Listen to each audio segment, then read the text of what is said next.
Great to have everyone here today to celebrate new beginnings for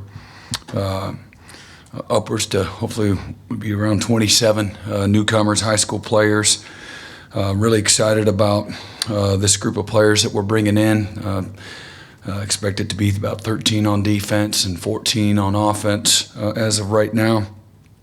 But I would be remiss if I didn't. I just want to thank our staff for their relentlessness, for all their work in helping put together a top-notch recruiting class, building the program the right way with amazing people. And this isn't, obviously, it goes without saying that this isn't the last month or so that they've been working tirelessly. It's really several years in the making. And I'd also like to thank all of our players. You don't attract the quality of the people that this class represents, both as people and players, without being a shining example of what we want in our locker room and how we do what we do. And I always believe in young men in our locker room having a multiplier effect. And so several of our players, obviously, throughout the year have given their own testimonials to these recruits and their families, or certainly have hosted the players along the way. And so the players that don't have a lot of time, they've given their time to continue to help us build the program the right way. And they value that. That's part of that OU DNA and the brotherhood. That these guys are having an impact for years to come, even after they're long gone. So I would be, again, negligent if I didn't thank them and several of our current players' families as well.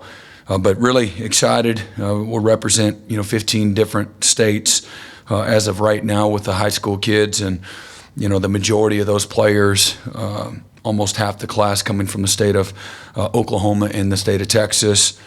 And but really feel great about the lines of scrimmage. We have, when it's all said and done, with a few of the portal additions that we'll have, give or take 16 up to 16 offensive defensive linemen that will help us again reinforce the trenches where the game's won and lost. But I love the speed that we have in this class. And I love the physicality of this class, both sides of the ball. We got great physical size at receiver, and then we have guys that are lightning fast at both receiver, running back at the skill, tight end.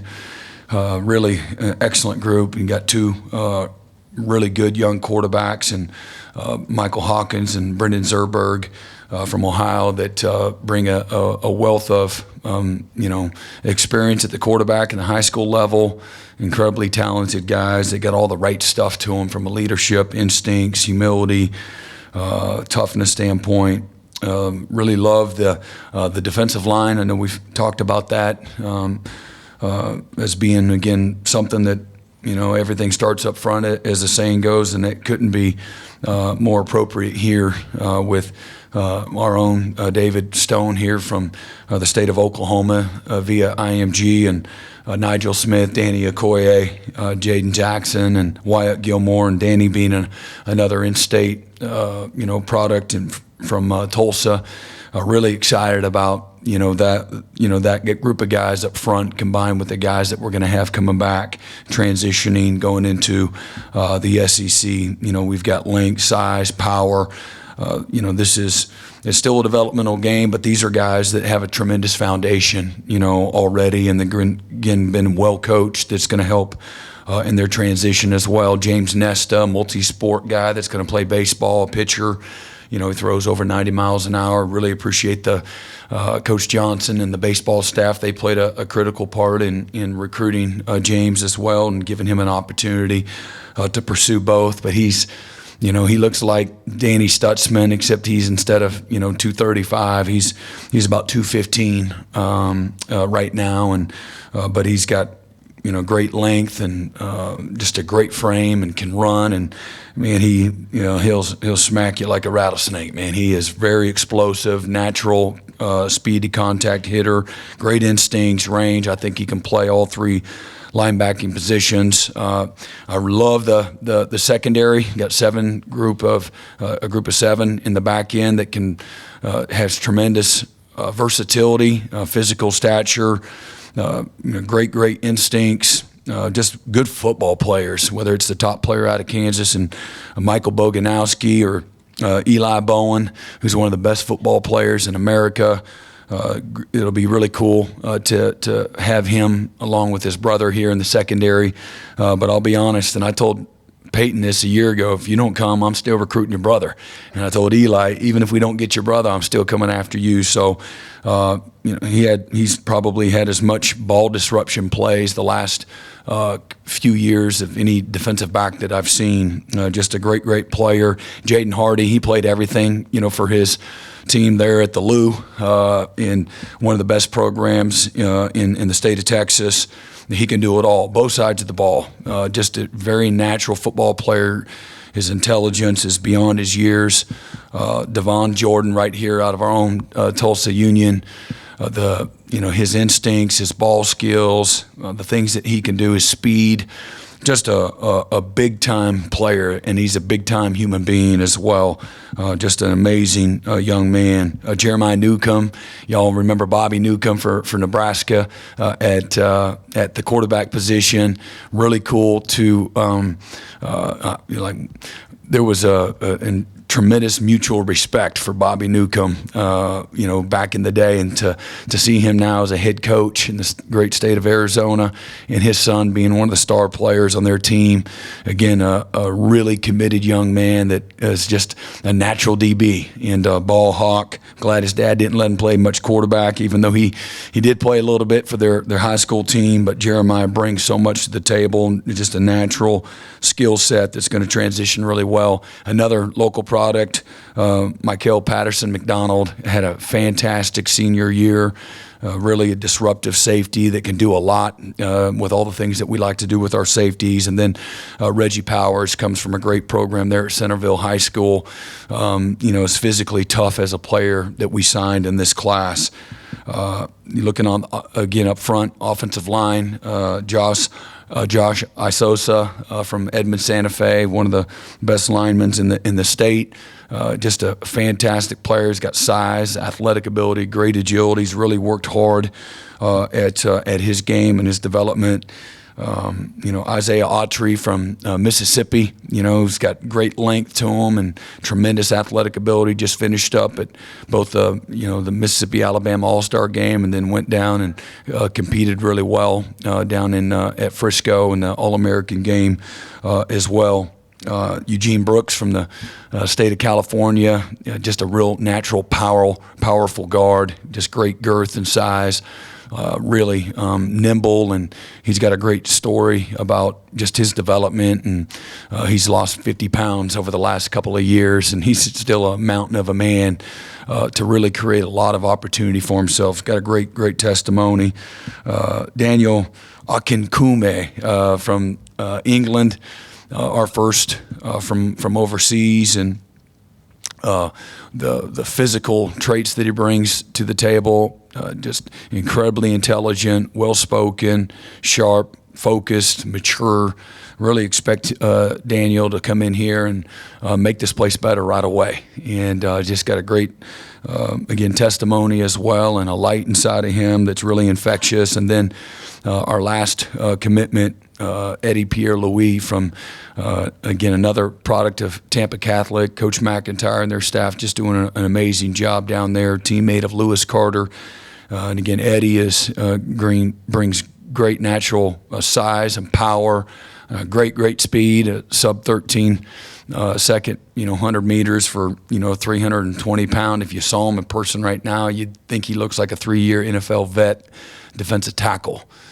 Just he's incredibly lean and loves to work out, and but just a great student, really a smart young man as well, and a brother that plays for the Buffalo Bills and went to the state of Florida, and again, Bill did a wonderful job of putting this group of linemen together. We've got a great group of receivers that have the versatility of size, and Zion Kearney and Ivan, Big Ivan from West Texas. These are guys that have speed and size, toughness that you want guys to play with. They have a physical maturity about them as well that's going to translate well. And then, our speed, at our other two spots in both Zion Raggins and KJ Daniels that are both sub 4.4, 100-meter 4.40 guys, and fantastic, breakaway speed and explosiveness that's going to really, create, opportunity. Our Gatorade Player of the Year as well, and really excited, about Xavier, Robinson, and back-to-back state champions there at Carl Albert. Love the environment that he's coming from, a winning, tough-minded environment that is about accountability and discipline. They get the most out of their guys, and so these guys understand. They're coming from Carl Albert. The standards that are expected. Day in and day out. I think our first commitment was Newcomb, and again our last commitment was Eddie Pierre Louise, and then one of our most important commitments was Devon Mitchell, and he's graduating from Los Alamitos High School via Allen High School there in Dallas. And again, he's got the size, the speed, the athletic ability, the versatility at that position that really is going to give us something that's unique in that tight end room, moving forward. Again, really excited about the group of guys, and we're certainly not finished, but that should be, we anticipate 27, 28 guys when it's all said and done. We'll see how that works out, and then upwards to 10, transfers. A year ago, I think we signed in January 42, 43 new scholarship players, and we'll be just south of that moving forward. I'd like to also, I know this is about, signing day, but it's also about, just finishing up with Team 130 as we finished up our last practice yesterday morning in preparation for the Alamo Bowl. Really excited about where we're at in our preparation and what's ahead. The matchup against a really good Arizona team, an Arizona team that went 9-3 again, and they lost 2 games in overtime. One on the road at Mississippi State, one in triple overtime to Southern Cal, and they lost by a touchdown that came down to the last drive of the game to a 13-0 Washington team. So we got a tremendous opportunity, tremendous respect for the University of Arizona. I think they only have 8 players that have ever played in a bowl game. All 8 of them are transfers. First bowl game for them in 6 years, so they're going to be incredibly excited to play. I think they've got one player, left tackle, that's opted out, and everybody else for them will show up down in San Antonio.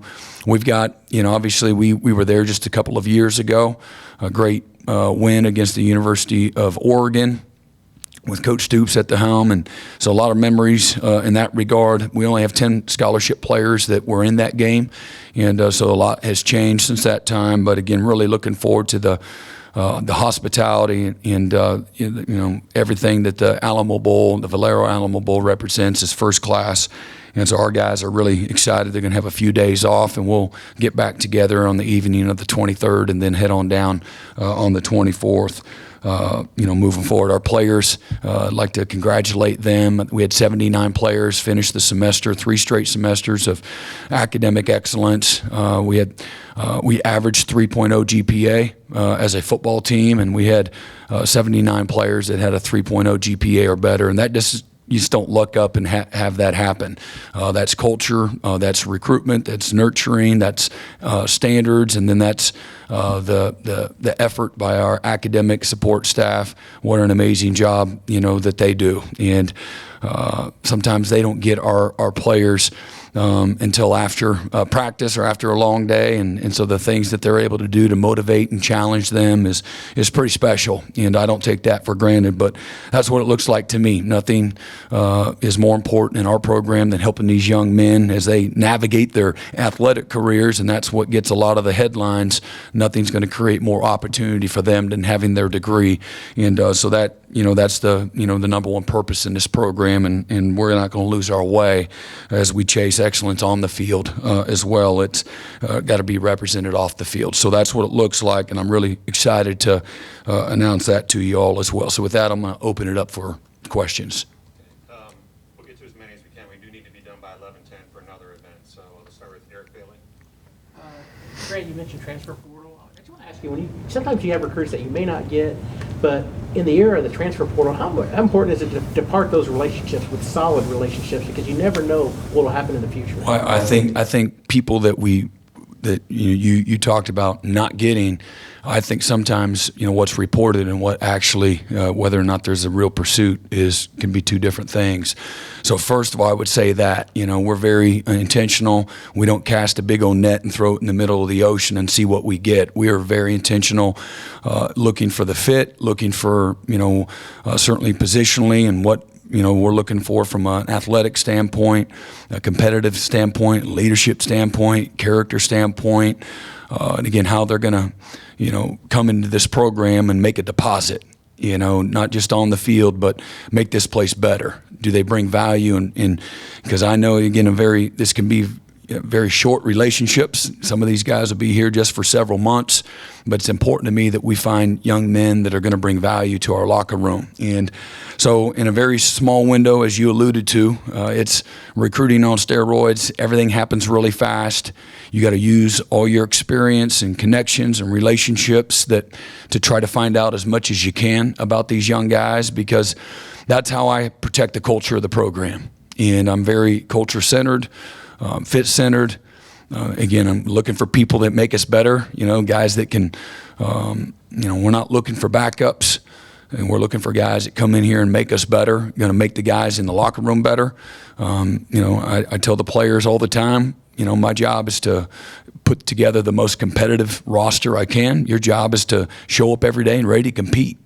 And if you don't like to compete, good luck when you leave college, because the real world gets even more competitive.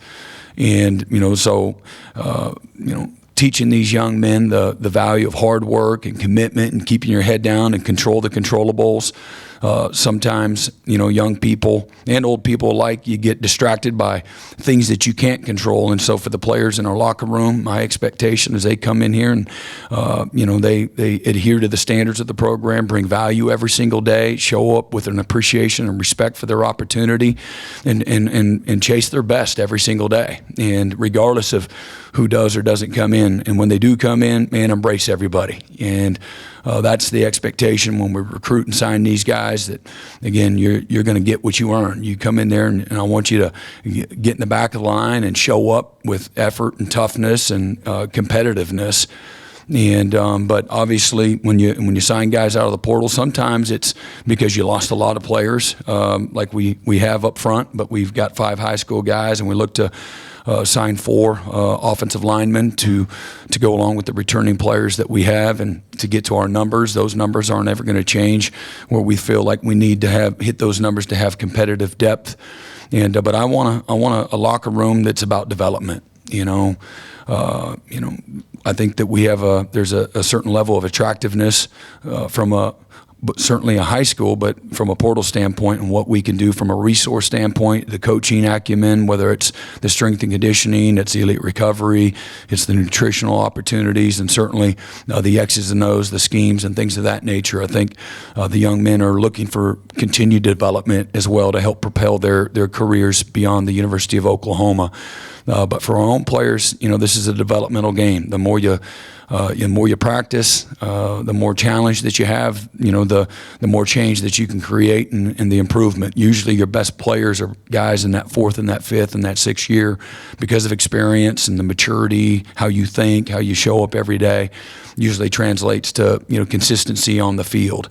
And so really, again, excited about, this is our 3rd class that we've signed since we've been here the last 25 plus months, and think this is our best one up to this point in time. The test of time will tell. We've got several young players that we've talked about that are in our locker room right now that had tremendous roles. I think out of the top 20 ranked teams in college football, we had the most snaps from freshmen and redshirt freshmen. And And again, winning 10 games, it says a lot, it bodes well for the future. Certainly our older guys, guys like a Dylan Gabriel or a Drake Stoops or a Woody Washington, Isaiah Coe, I can go on and on and on, and all the returning players were a big part of that as well. And but with this group of freshmen, again from 15 different states that we're bringing in here, couldn't be more excited about where we're at, and as we're transitioning, always want more, always want better. We're not where we need to be yet, but we're going and trending in the right direction. Ryan Avery. Yeah, Brent, I wanted to ask you a little bit about David Stone's recruitment. Obviously, being a local kid who had gone elsewhere for high school, how did that play out, and what were some of the unique things about that, and how important was his commitment when it happened to sort of generating some momentum for that class, especially on that defensive line? Yeah, I mean, again, you're looking at, obviously if he were here in the state, arguably whether it's Devon or it's Xavier Robinson or, David, competing for the #1 player in the state. David's tremendously talented, but he's got a lot of the right stuff that you want. And everybody loves David that's met David. He's got a really endearing leadership qualities to him. Humble, hardworking, tough, smart, really smart, articulate. He's a leader of young men. Players follow him. The uniqueness was, that's over a 2-year relationship with he and his family. So you love that, being a relationship-driven program. You want it to be about that. This is a forever decision for each and every one of these young men. And, for David, again, it's probably one of the longest relationships that we've had. So he is a great leader, and guys will follow him. He's got a tremendous respect in both in high school football and in that circle, the recruiting circle. So he'll have some influence there along the way. But really excited. I want to, like all these guys, help these guys take off all the burdens of expectation off their shoulders. And at some point in time, he's going to show up here and he's just going to be 18 years old. And all these guys are they're just babies trying to figure out life. They don't have all the answers. There's a development piece that's going to be very real. There's going to be some immediate challenges for each and every one of these young guys. Our job as a staff is to meet them where they're at and to take them where they can't take themselves. And, my job is to take away the burden of expectations that are there from recruiting, from competition, from sometimes just from home. And help these guys just be 18. And let's just have a great day today. Let's just move in and have some fun. Let's go to the first testing, time in the weight room, and man, let's have some fun. It's just football, and quit worrying about someday. They all sometimes get worn down by someday, and let's just have a great day and a great moment right now, and someday you'll be a junior, and someday you'll be a senior, someday, God willing, you'll have an opportunity to go play in the NFL. But you're living your dream out right now. Don't get ahead of yourself. These will be the good old days right here and now. Enjoy it while you can. Make the most of it while you can. Give it everything you got, and you can live with that. And so you mentioned David, and there's many of these young men that have high expectations that they've put on themselves, and then outwardly, when you come to a place like Oklahoma, with all the notoriety, and again, you got the depth of the media that's here. I would just say, just know that they're 18 years old, and they got all the same problems of any 18, 19, 20-year-old young person. It's there's moments of doubt, there's moments of maturity where you're not quite where you need to be. You got things going on at home. Just life happens, nonstop. And so as exciting as this moment is, and as a new beginning, there'll be challenges along the way, and there's be some amazing moments along the way as well. But this is a day again of celebration, and David amongst all the other amazing young men and the families that get to join the Sooner family forever.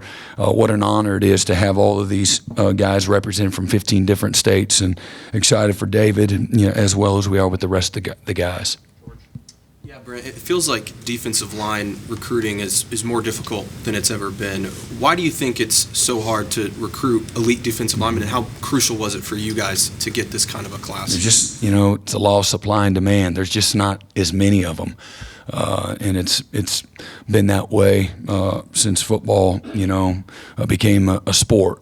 And so, rushing the passer, stopping the run, the lines of scrimmage, it's where the game's always been won and lost.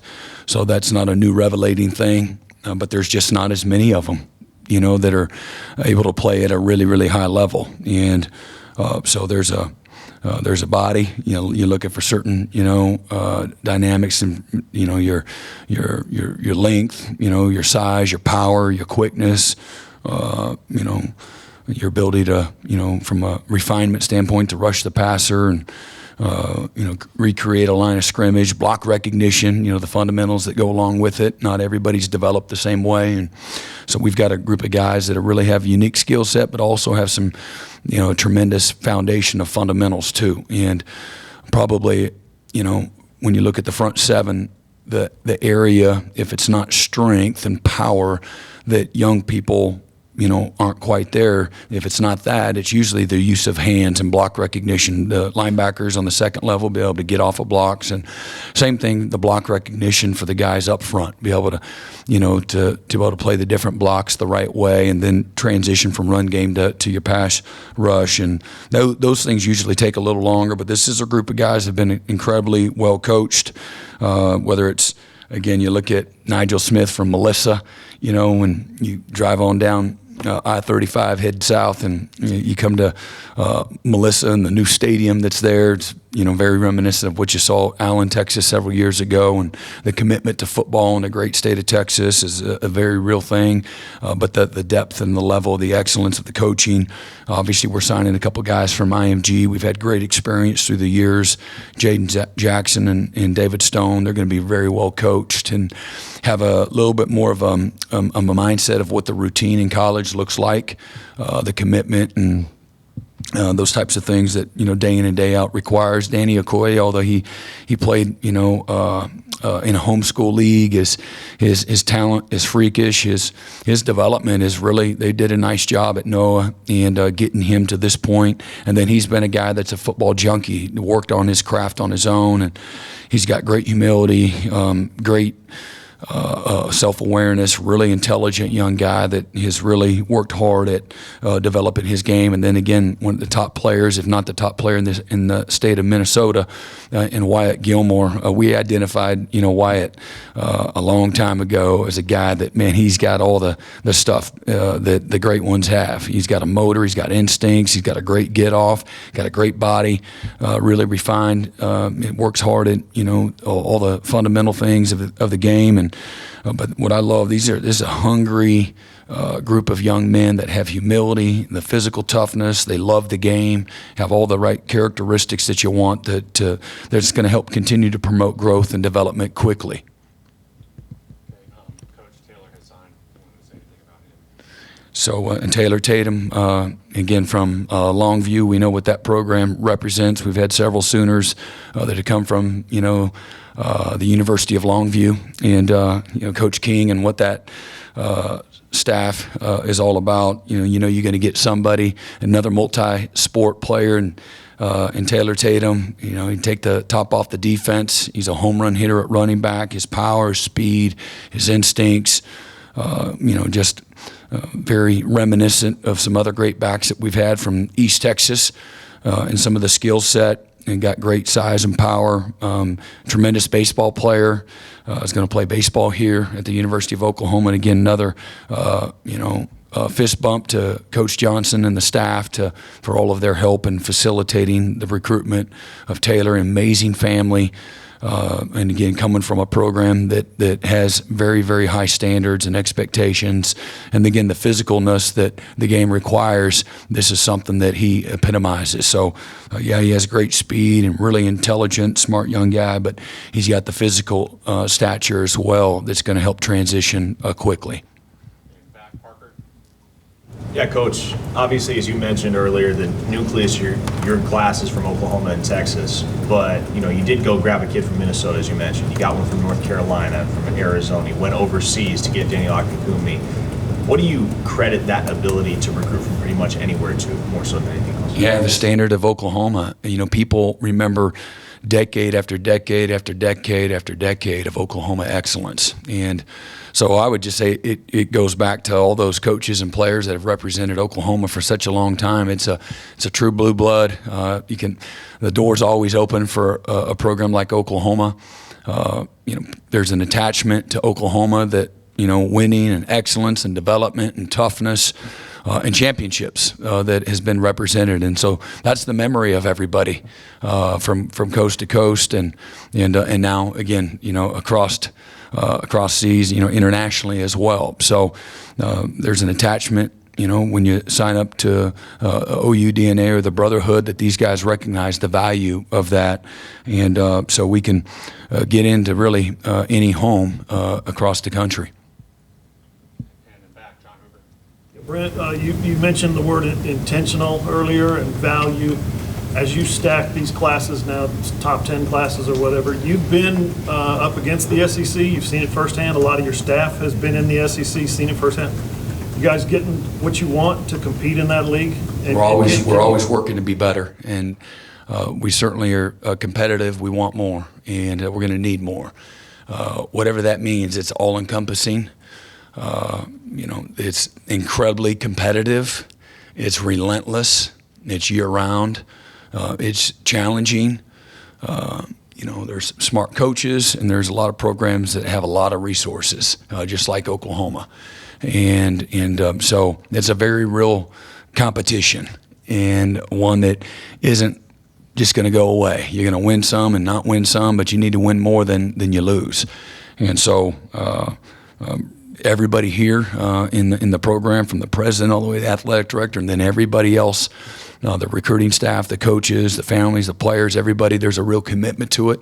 I don't think there's anybody here that doesn't recognize, what's in front of us right now. Recruiting's always been competitive, but you're going to go to a conference now that the resources are very real everywhere you go, that are either every bit as good, if not better, than what you have. So you got to be resourceful. Certainly, got to be committed to our philosophy. I don't want to go into another 10-minute answer for everybody. I know we got some questions to answer, but we want to, as college football is becoming more and more transactional, we want to continue to be relational. I believe that has, longevity and sustainability.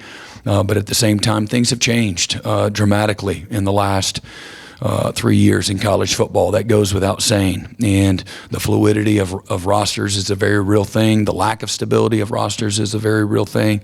And so we've got to be adjustable and adaptable and be aggressive along the way, not just reactive, but be proactive. And I believe that's the vision and the philosophy that is shared throughout our university community. Yeah. It's 11:10, time for one more. Okay. James. Brent, you're baseball guys. It's interesting. Both are highly. You're a baseball guy, right? Yes, but both of them are highly thought of by Major League Baseball. And yet both said one of the reasons why they're coming here is because you worked it out and Skip worked it out, that you could work out this dynamic. But talk about that dynamic and how you made that work. Well, again, I wouldn't say as much me and Skip and the baseball team is willing to do that, but I think the attractiveness of how well our baseball program has done, the history, the tradition, certainly they did a great job of selling those things. I think that attracted them as much as anything. That combination of the excellence of Oklahoma football, what it's represented, and the excellence of baseball. I personally don't think that we would have gotten either one of them had, the football been a powerhouse and excellent and have the history and tradition, and then the baseball program stunk. I don't think we would have got either one of those guys. And so a credit to Coach Johnson and, again, the past players and the excellence that our baseball program has represented as well. That's the collaboration between the two staffs, and then certainly there's a willingness. I think it's such a cool thing when you have players that have that type of extraordinary talent. what a cool thing. Let's have them be in our locker room and let's watch them chase, their dreams in multiple sports. Bring our team over to the baseball facility and cheer them on. If it's a track athlete, what a cool thing. We want to promote that, not segment it. And so what a celebration. I know it is, south of here with Coach Johnson and his staff with both, Nesta and Tatum.